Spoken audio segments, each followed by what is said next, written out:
आप सभी को स्वागत आज की ये शाम में इमेज क्राफ्ट की ओर से। मैं हूं आपके चाहते दोस्त प्रोसेंजित राहा और आज इमेज क्राफ्ट की ओर से जो वर्कशॉप का आयोजन किया गया है उसको लीड करेंगे बंगाल की सिर्फ नहीं, सारे हिंदुस्तान की नहीं, सारे विश्व की जाने माने मेंटर कहलाते हैं वो। जी हाँ, हमारे बीच मौजूद है माननीय Madhu Sarkar sir ji, master of federation of international dealer art photography of France और the United States of America से, जिनको संवारा गया है honorary fellow of image colleague society की ओर से। एक बार जोड़े हाथ ताली चालू मधु सरकार साड़ी चौदह हमारे संगे जिन्हें मेंटर हिसाবে उपस्थित রয়েছেন associate mentor with assistant of Abhishek Mukhopadhyay. he is also a renowned photographer আর আমাদের সমস্ত light supported by goods Nikita আর মডেল রয়েছে আজকে আমাদের সঙ্গে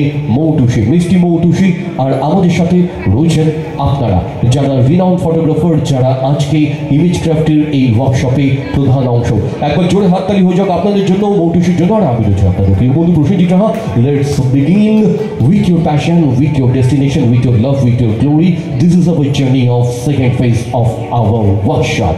So let's start, sir. Thank you, sir. Thank you, Modushi. Thank you, sir.